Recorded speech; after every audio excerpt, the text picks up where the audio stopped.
অনেক বড় একটি জঙ্গলে বাস করত টুনি ও তার দুটি ছানা। বড় ছানাটির নাম ছিল টুনা আর ছোট ছানাটির নাম ছিল টিনি। তাদের দিন অনেক ভালোই কাটছিল। একদিন হঠাৎ ওই জঙ্গলে এক দুষ্টু শিয়ালের আগমন ঘটে। আর সেই শিয়ালটি বনের সব পাখিদের ছানাদের ধরে খেয়ে ফেলছিল।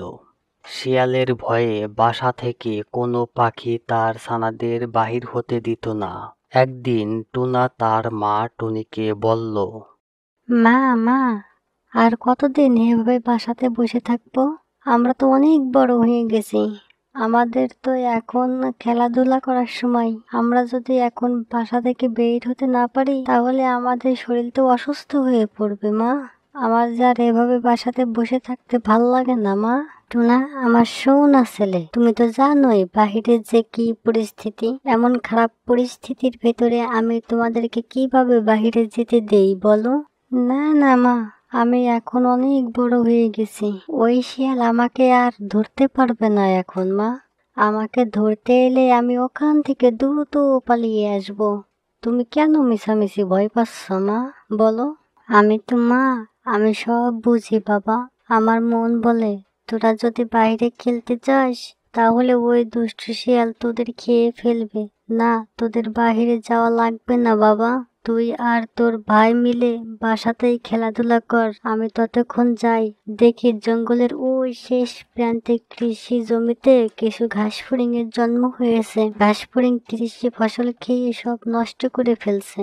আমি যাই, ওখান থেকে কিছু ফড়িং শিকার করি আর তোদের জন্য নিয়ে আসি। তোদের জন্য আরো মজা আনবো। তোরা কিন্তু বাসাতেই থাকবি, খবরদার বের হবি না, কেমন? আচ্ছা মা, তুমি ফড়িং শিকারে যাও, আমরা কেউ বাহির হব না। তুমি নিশ্চিন্তে শিকারে যাও আর আমাদের জন্য মজা নিয়ে আনবা। আহা, বললেই হলো যে বাহিরে যাব না। মা যাওয়ার সাথে সাথে আমিও বাসা থেকে বাহিরে যাব। আমি কি তোর মতো নাকি যে ভিতর ডিম? যেভাবেই হোক আমাকে বাসার বাইরে যেতেই হবে। ঠিক আছে, তোরা সাবধানে থাকিস। আমি ততক্ষণ তাড়াতাড়ি করে ফড়িং শিকার করে নিয়ে আসি। এ কথা বলে টুনি ফড়িং শিকারের উদ্দেশ্যে রওনা দেয়।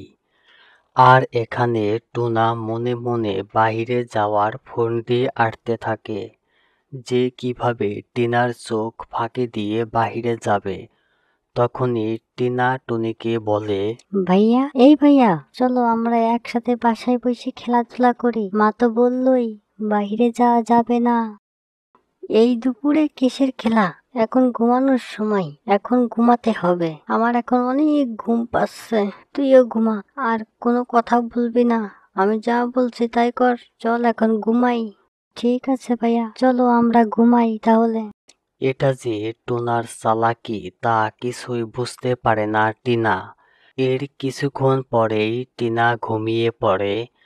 আর ওদিকে টুনা অপেক্ষায় ছিল টিনা কখন ঘুমায়।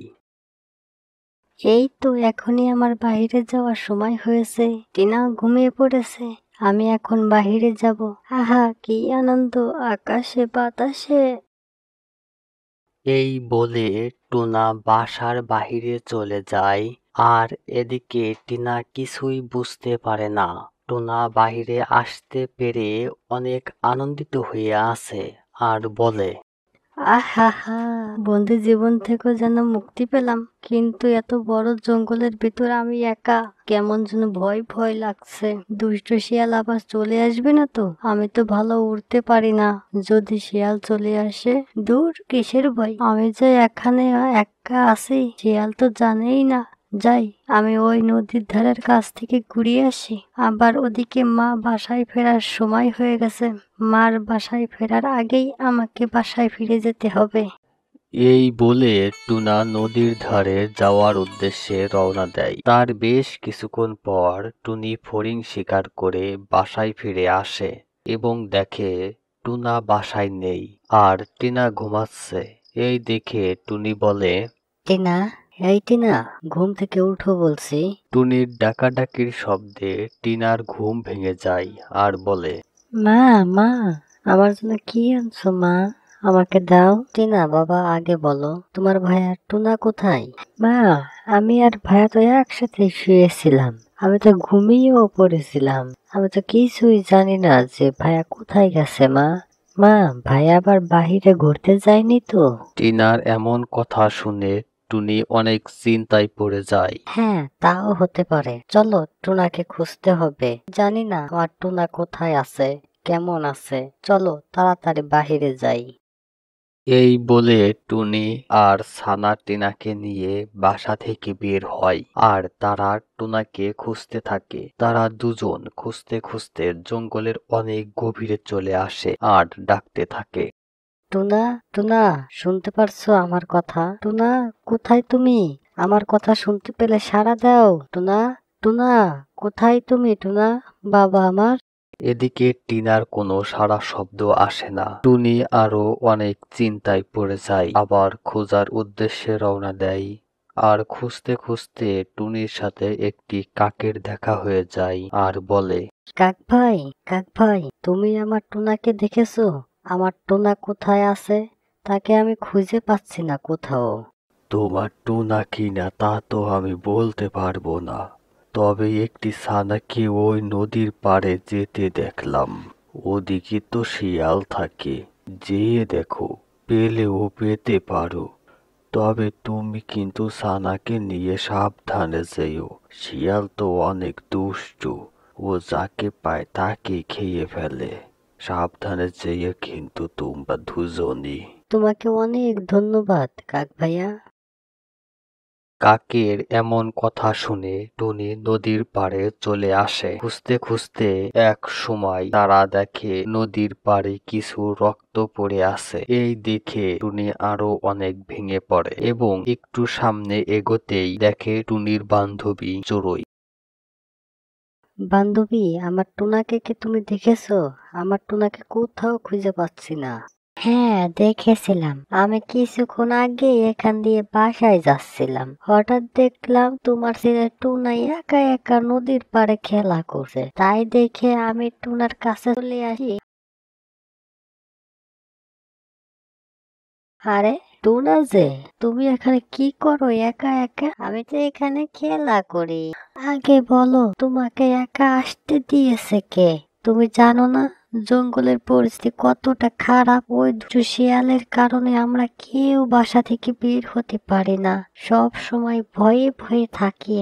আমরা এত বড় হয়েও বাসা থেকে বের হই না। আর তুমি এত ছোট হয়ে বাসা থেকে বাহিরে চলে আসলে। আমরাও শিয়ালকে অনেক ভয় পাই, আর তুমি ভয় পাও না? আচ্ছা বলো তো, তোমরা শিয়ালকে এত ভয় পাও কেন? আমাদের তো আজ না হয় কাল মরতেই হবে। শিয়ালকে কি এত ভয় পেলে চলে? এতদিন বাসায় আটকা থাকতে থাকতে শরীরটা কেমন ম্যাচম্যাচ হয়ে গেছে। এখন বাহিরে এসে যে কত ভালো লাগে আমি কি করে বোঝাবো তোমাকে। আচ্ছা শোনো টুনা, তুমি এখনই বাসায় চলে যাও। শিয়ালের আসার সময় হয়ে গেছে। আবার আমি শিয়ালকে ওই বড় গাছের নিচে দেখে আসলাম। শিয়াল আসতেছে এদিকে। তুমি এখনই চলে যাও। আচ্ছা ঠিক আছে, যাচ্ছি এখন। কি হলো বান্ধবী, বলো তারপর কি হলো?